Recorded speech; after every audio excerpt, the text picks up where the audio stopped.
Kur'an okuğunun manilүүлүгү. Bismillahirrahmanirrahim. Пайгамбарыбыз саллаллаху алейхи вассалам темирди дат баскандай, чүрөктөрдү да дат басат деп айтканда, аны эмне менен сайкалдаса болот деп сурашты. Пайгамбарыбыз саллаллаху алейхи вассалам Кур'ан окуу жана өлүмдү эстөө деп жооп берди. Ибн Масуд радиаллаху анху илим алгыңар келсе, Куранды изилдегиле, анткени анда мурдагылардын жана кийинкилердин илими бар деп айткан.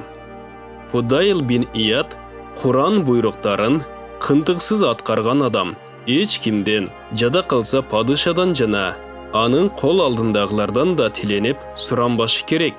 Тескерисинче башкалардын ага муктаж болгону дагы ылайыктуураак дейт. Хасан Басри мындай деп айтат: Курандан өткөн байлык, андан куру калуудан өткөн жардылык жок. Куран окуган адам даарат менен токтоо, салабаттуу болушу керек. Турган же отурган абалда кыбылага жүздөнүшү абзел. Башын ийип, малдаш куруп же сүйөнүп, текеберденген абалда отурбайт. Окулган өлчөм. Каарылар узун же кыска окуу жаатында түрдүү адаттары бар.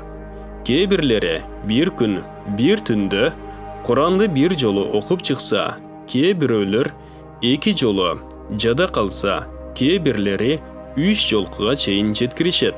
Кээ бир каарылар бир айда бир жолу окуп чыгышат. Бөлүктөргө бөлүп окуу.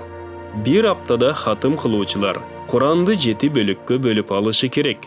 Сахабалар да бөлүктөргө бөлүп окушкан. Айтууга караганда, Азирети Усман радиаллаху анху жуманын түнү Бакара сүрөсүнөн баштап Маида сүрөсүнүн аягына чейин окучу. Ишемби күнү кечинде Анам сүрөсүнөн Худ сүрөсүнө чейин окуган. Жекшемби түнү Юсуф сүрөсүнөн Мариям сүрөсүнө чейин окучу.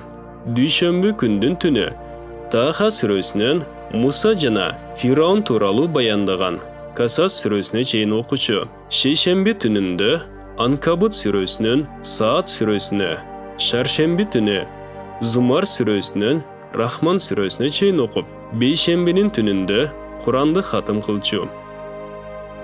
Куранды тамгаларын ачык, даана көрүнө тургандай жазган дурус.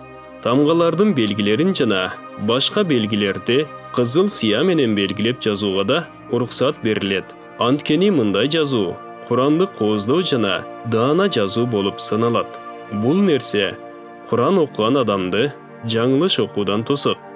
Хасан Басри жана Ибн Сирин рахматуллаху алейхиме Куранды 5тен 1, 10дон 1 пара деп бөлүп жазууну жактырышкан эмес эле. Шаби жана Ибрахим Нахаи тамгалардагы чекиттердин кызыл менен жазылышын жана жазуу үчүн акы алууну макрух көргөнү айтылат. Бир алым тамгаларына чекит коюлган Куран китебин окуйм, бирок өзүм андай кылбайм деп айткан. Халид бин Махран аль-Хузаи рахматуллаху алейхи мындай дейт: Ибн Сириндин тамгаларына чекит коюлган Куран китепти окуп жатканын көрдүм. Негизи Ибн Сирин Курандын тамгаларына белги коюлушуна каршы экендиги маалым болчу. Курандын тамгаларына чекиттеринин коюлушун ойлоп чыккан алгачкы киши Хаджач экендиги айтылат. Хаджач каарыларды чогултуп, Курандын сөз жана тамгаларын санап, параларга бирдей кылып 30 парага жана параларды да бөлүктөргө бөлүшкөн. Эрежеси менен окуу. Куранды кыраатка салып, эреже менен окуу керек.